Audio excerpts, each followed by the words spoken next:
Hello friends, welcome to my channel दीवी academy. आज के इस वीडियो में मैं आपके साथ यूपी बोर्ड क्लास 12 सामान्य हिंदी 2022 प्रीवियस ईयर का एग्जाम पेपर शेयर करने वाली हूं। तो चलिए बिना किसी देरी के वीडियो स्टार्ट करते हैं। ये हमारा पेपर है सामान्य हिंदी का। इसमें हमें समय दिया होता है 3 घंटे 15 मिनट का। जो 15 मिनट दी होती है वो पेपर के पढ़ने के लिए होती है। और इसमें हमारे दो भाग है, खंड क तथा खंड ख। खंड ख है हमारा। पहला प्रश्न है, खड़ी बोली की प्रथम गद्य रचना किसे माना जाता है। ये 1 नंबर के क्वेश्चन होते हैं, इनमें से कोई एक आंसर आपको लिखना है। हमारा ख प्रश्न है, हिंदी प्रदीप पत्रिका के संस्थापक है। इसमें ऑप्शन दिए हुए हैं, प्रताप नारायण मिश्र, बद्री नारायण चौधरी प्रेमघन, बालकृष्ण भट्ट, भारतेंदु हरिश्चंद्र। थर्ड है, बाबू गुलाब राय की आत्मकथा है। ये सभी 1-1 नंबर के प्रश्न होते हैं। अतीत के चलचित्र किस विधा की रचना है। फिफ्थ है, जीवन और दर्शन के रचनाकार है। इनमें से भी एक ही लिखना होता है। ये प्रश्न जो थे हमारे ये गद्य के थे। अब हम काव्य के देखेंगे। काव्य में पहला है, हरी घास पर क्षण भर के रचनाकार है। दूसरा है, हरिओद जी की कृति नहीं है। तीसरा है, साहित्य लहरी के रचयिता है। फोर्थ है, नौका विहार कविता किस कृति से अवतरित है। फिफ्थ है, दूसरा सप्तक के कवि है।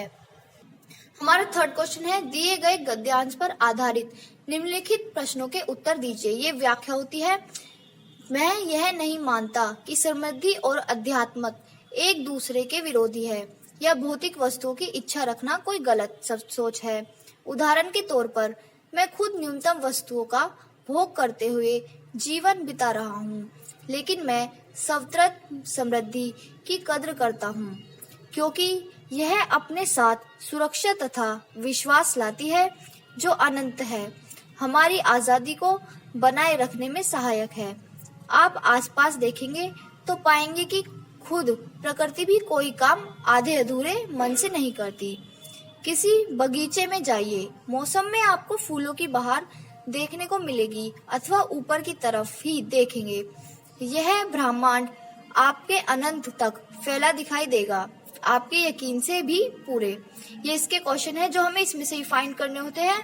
पहला है, उपयुक्त गद्यांश के पाठ तथा लेखक का नाम लिखिए। जो ये चैप्टर है उसके पाठ और लेखक का नाम लिखना है। दूसरा है, रेखांकित गद्यांश का आशय स्पष्ट कीजिए। ये जो हमारी लाइन यहाँ पे है, रेखांकित अंश, इसमें से हमें जो इसमें बताया गया है हमें वो लिखना है। थर्ड है, भौतिक समृद्धि के महत्व के विषय में लेखक की क्या मान्यता है। फोर्थ है, लेखक के अनुसार मनुष्य को जीवन में भौतिक एवं आध्यात्मिक वस्तुओं को किस प्रकार स्वीकार करना चाहिए। फिफ्थ है, भौतिक समृद्धि अपने साथ क्या लाती है। यहाँ पर हमें 2 व्याख्या दी होती है, इनमें से हमें कोई एक करनी होती है। दूसरी है हमारी, धरती माता की कोख में जो अमूल्य निधियां भरी है, जिनके कारण वह वसुंधरा कहलाती है, उससे कौन परिचित न होना चाहेगा। लाखों करोड़ों वर्षों से अनेक प्रकार की धातुओं को पृथ्वी के गर्भ में पोषण मिला है। दिन रात बहने वाली नदियों ने पहाड़ों को पीस पीस कर अगिनत प्रकार की मिट्टियों से पृथ्वी की देह को सजाया है। हमारे भावी आर्थिक अभ्युदय के लिए इन सब की जांच पड़ताल अत्यंत आवश्यक है। इसका पहला क्वेश्चन है, पृथ्वी को वसुंधरा क्यों कहा जाता है। दूसरा है, पृथ्वी की देह को किसने संवारा है। तीसरा है, हमारे आर्थिक अभ्युदय के लिए क्या आवश्यक है। फोर्थ है, पाठ का शीर्षक एवं लेखक का नाम लिखिए। फिफ्थ है, पहाड़ों को किसने पीसा है। नंबर 4 है, निम्नलिखित पद्यांश पर आधारित प्रश्नों के उत्तर लिखिए। इसी तरह हमें काव्य खंड की भी व्याख्या करनी होती है। इन 2 में से कोई एक ही करनी है, और व्याख्या चाहे गद्य की हो या पद की, 10 नंबर की ही आती है। फिफ्थ क्वेश्चन है हमारा, निम्नलिखित में से किसी एक लेखक का साहित्यिक परिचय देते हुए उनकी प्रमुख कृतियों का उल्लेख कीजिए। ये हमारा 80 शब्द का हमें लिखना होता है। पहला है डॉक्टर APJ अब्दुल कलाम, दूसरा है डॉक्टर हजारी प्रसाद द्विवेदी, तीसरा है वासुदेव शरण अग्रवाल। 3 नंबर का हमें जीवन परिचय लिखना होता है और 2 नंबर की हमें लिखनी होती है उनकी रचनाएं। इसका ख पाठ है, निम्नलिखित में से किसी एक कवि का साहित्यिक परिचय देते हुए उनकी प्रमुख रचनाओं का उल्लेख कीजिए। वो हमें लेखक का करना होता है, ये कवि का। पहला है जयशंकर प्रसाद, दूसरा सुमित्रा नंदन पंत, तीसरा है रामधारी सिंह दिनकर। इसमें भी ये 80 शब्द का लिखना है और 3 नंबर का जीवन परिचय और 2 नंबर की रचनाएं। 6th क्वेश्चन है पंचलाइट अथवा बहादुर कहानी का सारांश लिखिए। ये भी 80 शब्द का लिखना होता है। ये हमारा 5 नंबर का होता है। अथवा ध्रुव यात्रा अथवा बहादुर कहानी के उद्देश्य पर प्रकाश डालिए। इसमें से क्या तो हमें पंचलाइट या बहादुर लिखना है अथवा या ध्रुव यात्रा या बहादुर लिखनी है। इनका सारांश। 7th क्वेश्चन है स्वपठित खंड काव्य के आधार पर किसी एक खंड के एक प्रश्न का उत्तर दीजिए। अधिकतम शब्द सीमा 80 शब्द। इसमें हमें 80 शब्द का लिखना है। पहला है, ये जनपद के अकॉर्डिंग करना होता है हमें। पहला है, मुक्ति यज्ञ के नायक गांधी जी की चारित्रिक विशेषताओं पर प्रकाश डालिए अथवा मुक्ति यज्ञ खंड काव्य के उद्देश्य पर प्रकाश डालिए। सेकंड है, ऋषिमृथि काव्य खंड के अनुसार पंच सर्ग की कथा संक्षेप में लिखिए अथवा ऋषिमथी खंड काव्य के नायक का चरित्र चित्रण कीजिए।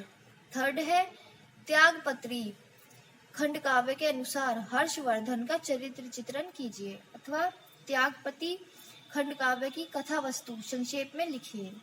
फोर्थ है, आलोक व्रत के अनुसार महात्मा गांधी का चरित्र चित्रण कीजिए अथवा आलोक व्रत खंड काव्य के सप्तम सर्ग की कथा संक्षेप में लिखिए। यह हमें 5 नंबर के करने होते हैं। फिफ्थ है, सत्य की जीत खंड काव्य के अनुसार दुशासन का चरित्र चित्रण कीजिए अथवा सत्य की जीत खंड काव्य का उद्देश्य वर्णित कीजिए। सिक्स्थ है, श्रवण कुमार खंड काव्य के अनुसार श्रवण कुमार का चरित्र चित्रण कीजिए अथवा श्रवण कुमार खंड काव्य के अयोध्या सर्ग का सारांश लिखिए। 8th क्वेश्चन है हमारा, क्या है, दिए गए संस्कृत गद्यांशों में से किसी एक का ससंदर्भ हिंदी में अनुवाद कीजिए। यहाँ पर हमें संस्कृत के श्लोक दिए होते हैं। इसमें से हमें 2 नंबर का उनका संदर्भ लिखना होता है और 5 नंबर का जो संस्कृत का अनुवाद है उसे हमें हिंदी में ट्रांसलेट करना होता है।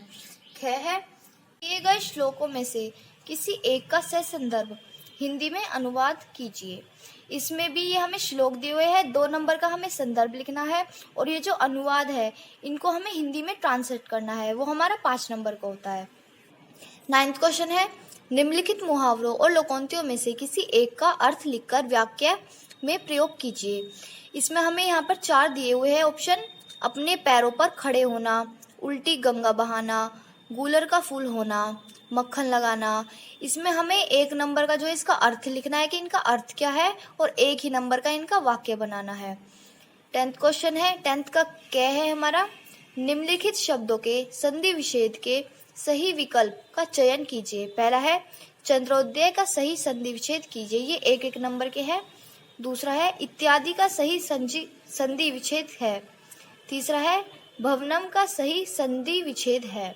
है, दिए गए निम्नलिखित शब्दों का विभक्ति और वचन के अनुसार सही विकल्प का चयन कीजिए।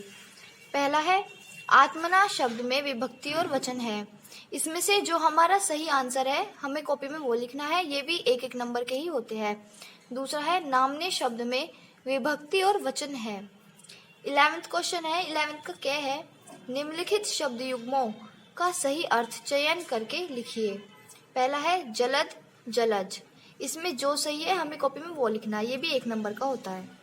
सेकंड है, अवलम अविलम। इसमें से भी जो सही आंसर है वही लिखना है, ये भी 1 नंबर का है। ख है, 11th का ख, निम्नलिखित शब्दों में से किसी एक शब्द के 2 अर्थ लिखिए। इसमें जो हमारा ये शब्द दिया हुआ है इसके हमें 2 अलग अर्थ लिखने होते हैं, ये भी 2 नंबर का है। यह है हमारा, निम्नलिखित वाक्यांशों के लिए एक सही शब्द का चयन करके लिखिए। पहला है, किए गए उपकार को ना मानने वाला। इसमें से जो सही है हमें वो लिखना है, 1 नंबर का है ये। दूसरा है, घृणा के योग्य। इसमें से भी जो सही है वही लिखना है। यह है, निम्नलिखित में से किन्हीं 2 वाक्यों को शुद्ध करके लिखिए। ये हमारे अशुद्ध वाक्य है, इनको हमें शुद्ध करके लिखना है। 2 को लिखना है तो ये 1 नंबर का 1 है, यानी कि 2 नंबर के ये हो जाएंगे। 12th है, 12th का क्या है, करुण रस अथवा हास्य रस का स्थायी भाव के साथ एक उदाहरण लिखिए। इनमें से कोई एक करना है, ये 2 नंबर का है। 1 नंबर की परिभाषा होगी और 1 नंबर का उदाहरण। ख है 12th का ख प्रश्न है हमारा, उपमा अलंकार अथवा रूपक अलंकार का लक्षण तथा उदाहरण लिखिए। ये भी 1 नंबर का, इसमें हमें परिभाषा लिखनी है और 1 नंबर का उदाहरण, ये 2 नंबर का हो जाएगा। 12th का ख है, ग है हमारा, सोठ छंद अथवा कुंडलिया छंद का लक्षण एवं उदाहरण लिखिए। ये भी ऐसी है, 2 नंबर का है। 13 क्वेश्चन है हमारा, किसी बैंक के शाखा प्रबंधक को पुस्तक एवं लेखन सामग्री की दुकान खोलने हेतु ऋण प्राप्ति के लिए एक आवेदन पत्र लिखिए। ये 4 नंबर की है हमारा, इसमें अथवा भी है, मतलब कि इन दोनों में से हम कोई एक कर सकते हैं। नगर में अपने मोहल्ले की नालियों को साफ करने के लिए नगर पालिका अध्यक्ष को एक आवेदन पत्र लिखिए। हमारा 14 क्वेश्चन है, निम्नलिखित विषयों में से किसी एक पर अपनी भाषा शैली में निबंध लिखिए। इनमें से हमें किसी एक टॉपिक पर निबंध लिखना है। पहला है मेरा प्रिय कवि, दूसरा है नवीन शिक्षा पद्धति, तीसरा है पर्यावरण प्रदूषण कारण और निवारण, 4th है विद्यालयों में स्वास्थ्य शिक्षा। यह हमारा 9 नंबर का होता है। आज के इस वीडियो में मैंने आपके साथ सामान्य हिंदी का पेपर शेयर किया है। ये हमारा पूरा पेपर 100 नंबर का होता है। नई शिक्षा नीति पर बेस्ड है ये पेपर। अगले साल 2023 में इससे कोई अलग चेंजेस नहीं होंगे, पैटर्न यही रहता है। सो फ्रेंड्स, अगर आपको ये वीडियो हेल्पफुल लगी हो तो वीडियो को लाइक कीजिए और चैनल को सब्सक्राइब कीजिए। Thank you.